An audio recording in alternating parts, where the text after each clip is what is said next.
시청자 여러분 안녕하십니까. 지금부터 전학현의 안보정론을 시작하겠습니다. 이번 시간에는요, 이재명과 관련된 뉴스로 집중적으로 분석을 해드리겠는데, 우선 제일 지금 핵심이 뭡니까? 허위사실 유포 혐의로 기소가 됐잖아요. 그 중에 하나가 뭐예요? 바로 김문기 처장을 성남도시개발공사 알았느냐 몰랐느냐. 이미요. 제가 어제도 심야방송을 통해서 말씀을 드렸지만은 TV조선에서 단독으로 말이죠. 이 김문기 처장하고 이재명 그리고 그 당시 이제 호주 뉴질랜드 같이 갔던 유동규 이런 사람들이요. 이 골프도 쳤다. 이런 사진은 이미 다 보도가 됐는데요. 그 동영상마저도 다 이제 공개가 됐어요. 그렇기 때문에 이재명이가 김문기를 몰랐다라고 하는 얘기는요.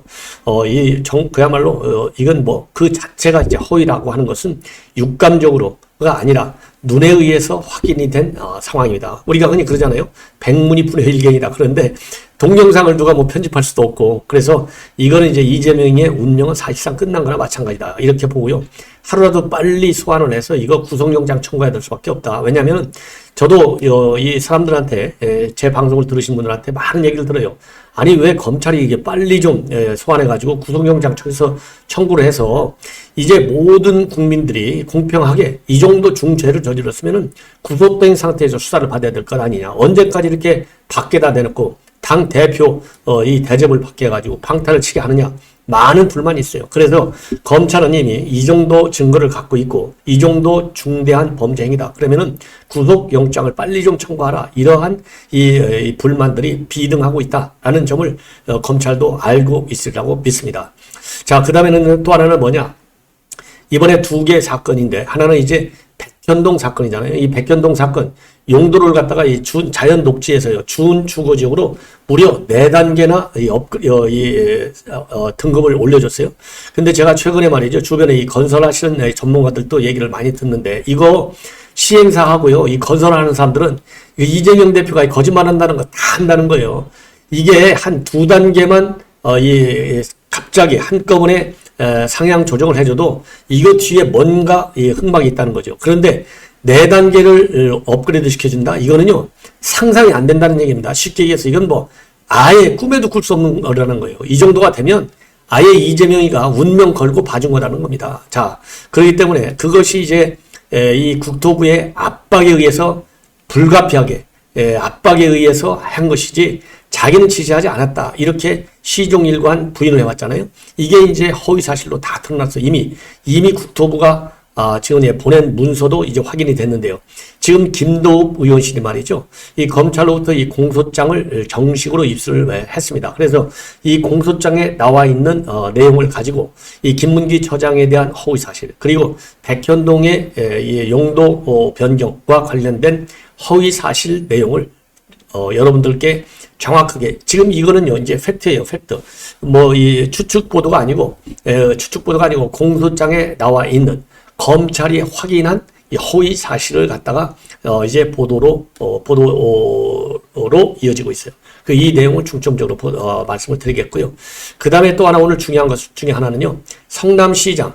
자, 이재명이가 2번 하고, 그 다음에 은수미가 이어서 했잖아요. 그러니까 이 뇌물에 비리 카르텔이 그대로 살아있는 거예요. 그러다 보니까 은수미도 말이죠. 은수미 성남시장도 민간 이 업자로부터 이 조폭업자죠. 조폭업자로부터 90여 차례의 차량 제공 편의를 받았다. 그래서 이 선거법 위반 혐의로 고발이 됐는데 당시에 이 90만 원 정도밖에 받지 않아 가지고 벌금을 이 시장직을 그대로 쭉 유지해 왔었어요.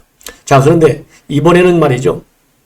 그 관련 수사를 하던 경찰로부터 수사 정보를 제공받는 대가로 사업상의 특혜를 제공해 준 혐의로 그동안에 검찰의 조사와 재판을 받아왔는데, 오늘 방금 전에요, 법정 구속됐습니다. 그래서 이 은수미도요, 저도 이 사건을 갖다가 계속해서 보도해 드렸는데, 보도해 드릴 때마다 제가 그랬잖아요. 제가 이거 보면, 이거 상식적으로 보더라도 이 정도 되면 이거는 무조건 구속해야 된다. 왜냐하면 이 사건 관련자들, 은수미 휘하에 있는 이 관련자들의 여러 가지 비리 의혹들이 전부 유죄 판결을 받아서 지금 복역 중에 있어요. 그렇기 때문에 은수미, 당연히 이거 죄인 중에서 제일 우선에 속하는데, 은수미 당연히 이건 법정 구속돼야 된다, 1심에서.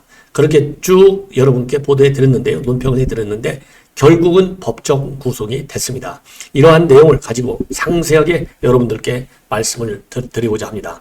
먼저 이러한 이 핵심적인 이슈를 말씀드리기 전에 지금 이 신당동 영무원 피살 사건이 사회적으로 많은 논란을 야기하고 있고요.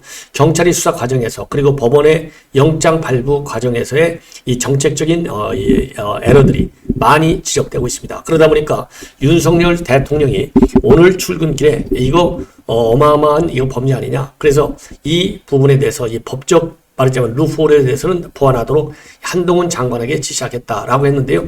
한동훈 장관이 즉각적으로 여기에 대해서 입장을 발표했습니다. 자, 한 장관이 그래서요, 이 대검에 지시를 했습니다.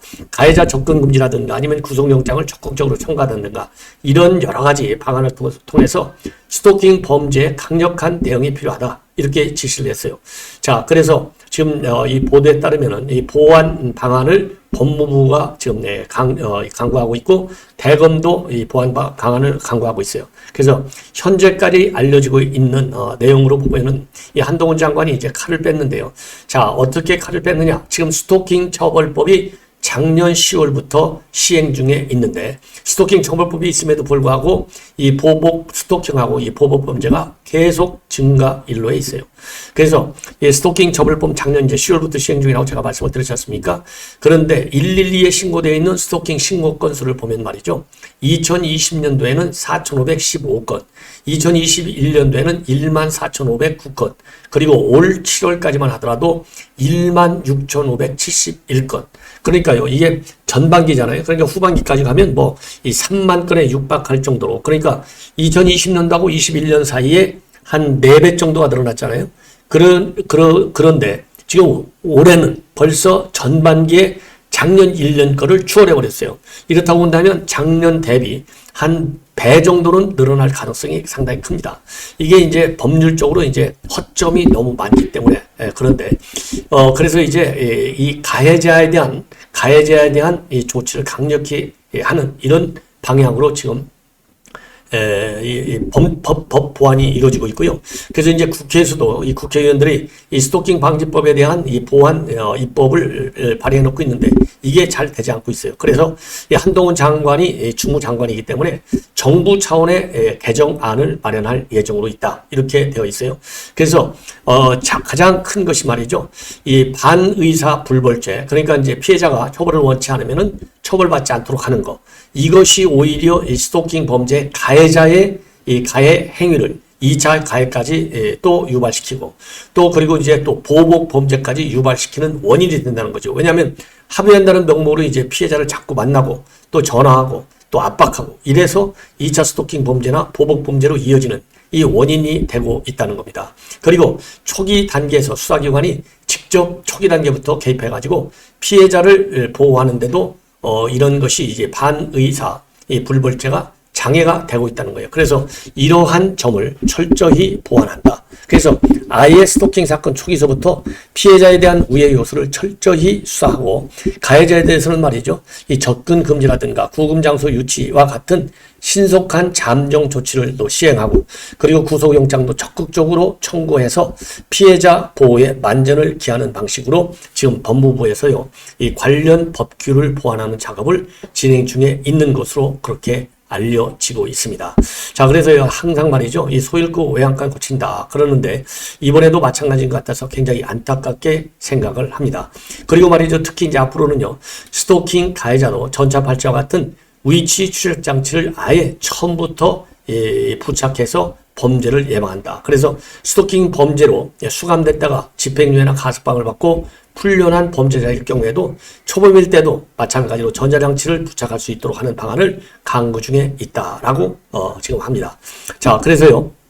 가장 이제 기본적으로 중요한 게 초기 단계에서 어떠한 예방적 추가적인 이런 이 사례와 같은 이런 최악의 사태를 방지하기 위해서 이 초기 단계에서 예방 조치를 미리 강구하는 방법.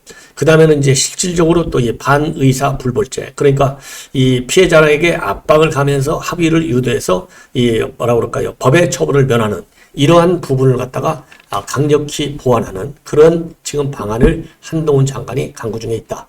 그래서 이번 사건과 관련해서요, 여러분들 이러한 문제에 관해서 전문가 중에 한 사람이 바로 이수정 교수가 아니겠습니까? 그래서 이수정 교수가 얘기를 보면 지금 이제 경기대 범죄심리학과 교수로 되어 있는데요. 지금 현 법의 문제점은 뭐냐? 이 스토커 심리 상태는 매우 위험하게 진행되는 건데 가해자를 관리하는 데 중점을 둬야 되는데 왜 피해자를 감시하는 데 중점을 가는지 이게 도대체 이해가 가지 않는다. 이러한 법적 문제점을 내놓고 있고요. 그리고 이번 사건과 관련해서 이건 서울교통공사 소관인데 서울교통공사가요. 밤 10시까지 신당동 관련 이러한 대책이 다시는 재발하지 않도록 하기 위해서 밤 10시까지 이 아이디어를 그러니까 오늘 금요일 밤 10시까지 이 아이디어를 내라. 이렇게 지금 이 일종의 압박성 지시를 해서 또 많은 논란을 야기하고 있습니다. 자, 그리고요, 또, 지금 이제 이 아버지와의 관계인데요. 이 아버지한테 3일 전에 아빠 미안해요. 이런 이 편지를 보냈는데, 이러한 편지를 보낸 것이 상당히 정말 주변에 유족들을 그러고요, 이 참, 눈시울을 뜨겁게 하고 있다. 이런 보도가 나오고 있고요. 그리고 이 피해자의 경우에는 굉장히 또 이 공부를 잘한 그런 여성으로 알려지고 있습니다.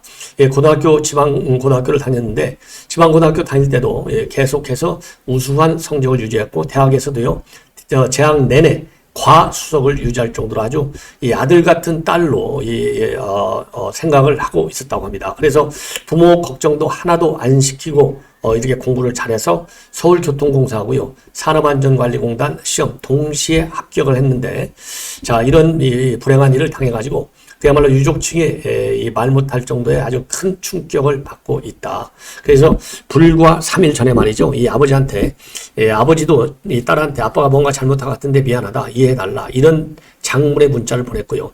그리고 이 딸도 그동안 오해를 한 것 같은데 아빠 미안하다라고 하면 했는데, 이렇게 해서 이 조카의 마지막 편지가 될 줄 누가 알았느냐, 이런 얘기를요 이 큰아버지가 지금 언론에 밝히고 있어요. 그래서 작년 10월부터 이 아버지하고 딸하고 사이에 오해가 생겨서 1년여간 이 대화가 거의 끊긴 상태였다고 합니다.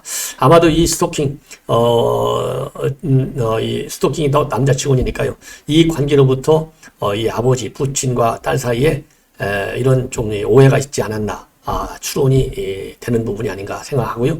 그리고 이 경찰에서도 영장 신청을 하지 않은 이유 중에 하나는 조사를 받으면서 피해자에게는 연락을 잃지 않겠다. 이 말을 그대로 믿고서 영장 신청을 안 하고 재판을 받게 했다는 겁니다. 자, 이렇게 안일한 사고 말이죠. 이러한 스토킹 범죄, 한 350번씩이나 연락하고 난리를 치는 이 스토킹 범죄를 연락 안 한다. 이 말을 믿은 경찰이 이게 제대로 된 경찰이냐. 이게 수사 전문가들이어야 되는데 이 수사 전문가들의 사고가 이 정도로 안이해서 되겠느냐라는 비판을 저는 받지 않을 수 없으리라고 봅니다. 자, 이번에는요, 이 성남시장 은수미 시장이 오늘 결국은 이 징역 2년을 1심에서 선고받고 법정 구속이 됐고요. 벌금 1,000만 원을 선고하고 추징금은 467만 원을 명령을 했습니다. 제목은 뇌물수수와 직권남용 혐의로 지금 그렇게 되어 있는데요. 핵심은 뭡니까? 이 본인을 수사하는, 본인의 정치자금법을 수사하는 경찰로부터 관련 수사 정보를 받고 그 대신에 이 여러 가지 부정한 청탁인데요. 부정 청탁 중에 하나는 이 사업, 아주 특정 업체에게 사업을 하도록 이 특혜를 봐준 거 하나하고, 또 하나는 이 수사 경찰, 즉 수사 정보를 제공해주는 경찰, 그 상관의 인사 청탁도 들어주는 부정 행위, 이 대목으로 인해서 결국은 구속이 됐어요. 자, 그래서 그러면 혐의가 뭐냐? 2018년도 지방선거 때 정치자금법 위반 혐의로 수사를 받아왔어요. 그래서 2016년도 6월부터 2017년도 5월까지 성남 조직폭력배 출신이 대표로 있는 코마 트레이드 측으로부터요 95차례에 걸쳐서 차량 이 편의를 받았어요. 이 수사와 관련해서 초기에 말이죠, 이 경찰관 김 씨가 말이죠, 은수미 시장 측에게 관련 정보와 수사 기밀을 다 제공해 줬고, 그 대신으로 은수미 시장 측에서는 뭘 봐줬느냐? 이 경찰관이 요청한 게 있어요. 사업, 특혜, 뭐냐? 이 터널 가로등 교체 사업을 하는데 이 사업이 무려 4억 5천만 원짜리 사업입니다. 이 사업을 이 경찰관이 요청한 특정 업체가 맡아주도록 혜택을 준 겁니다. 그래갖고 이 경찰관은 말이죠, 업체로부터 7,500만 원의 벌금을 받아가지고 2심에서 징역 8년을 선고받고 지금 복역 중에 있어요. 그리고 또 은수미 시장은 이 경찰관이 상관으로부터 인사청탁을 받아갖고 그걸 들어준 혐의가 있고요. 또 세 번째로는 뭐가 있느냐? 본인의 정착 보좌관으로부터 467만 원 상당의 현금과 와인 이런 선물을 받은 것으로 확인이 됐습니다. 그래서 이러한 혐의로 인해서요, 오늘 법정 구속이 된 거예요. 그래서 오늘 재판부 판결문 내용을 보면은 성남시를 총괄하고 지휘 감독하는 이 시장이 개인적 이익을 위해서 이 성남시 공무원들의 공정성에 심각한 불신을 초래했다. 그리고 피고인은 자신의 범행을 인정하지 않은 채 혐의 일체를 부인하고 있고 심지어 본인의 이익을 위해서 본인의 책임을 부하 공무원에게 전가하고 있다. 그러니까 죄질이 나쁘다는 거죠. 그래서 지금 이렇게 실형을 선고한 겁니다. 그리고 재판부가 말이죠. 은수미한테 이 마지막으로 하고 싶은 얘기를 해라. 이렇게 얘기를 하니까요. 참 뻔뻔해요. 이러한 판결을 받을 만한 부끄러운 일을 하지 않았다. 적극적으로 항소해서 무죄를 주장하겠다. 이렇게 입장을 밝혔습니다. 자, 그런데 참고적으로요, 이 검찰에서는 지난 7월 달에 징역 5년을 구형했습니다. 그래서 이러한 이 직권남용 그리고 이 사업상의 특혜를 준 거, 이거는 그야말로 뭐라고 그럴까요? 시민으로부터 받은 권한을 사적으로 이용한 사안이다 하면서 징역 7년을 선고한 바 있어요. 자, 이번에는 말이죠. 이제 본격적으로 백현동과 그다음에 김문기 처장에 대한 허위 사실, 이 두 가지 사실을 보면 이재명에 대한 구속영장 청구를 좀 빨리 하라. 이제 어차피 이제 소환 조사는 안 하게 돼 있지 않습니까? 그래서 이제 불구속 송치를 했는데요. 이것도 마찬가지로 이제 재판부에서 1심 판결로 넘어간 거 아니겠습니까? 불구속 기소했는데 이 불구속 기소한 거에 관해서도 지금 비판이 굉장히 많아요. 아니 구속을 해야지. 빨리 구속을 했어야지. 왜 불구속 처분을 했느냐? 그런데 이거 재판을 과정에서요. 이 은수미와 마찬가지로 법정 구속될 확률이 굉장히 높지 않나. 우선요, 먼저 백현동 사건과 관련해서 말씀을 드리면 이거는요, 이 공소장에 나와 있는 얘기이기 때문에 검찰에서 수사를 통해서 확인한 내용입니다. 이 허위사실 유포는요, 자연녹지에서 준주거지역으로 4단계를 상향시켜가지고 3천억 원이 넘는 수익을 이 민간 이 아파트 개발업자한테 주었다는 내용이고, 자, 이렇게 주게 된 것은 중간에 브로커가 하나 있죠. 누구냐? 이재명 성남시장의 선거본부장 했던 2006년도에 선거본부장 했던 김인섭 씨가 말이죠.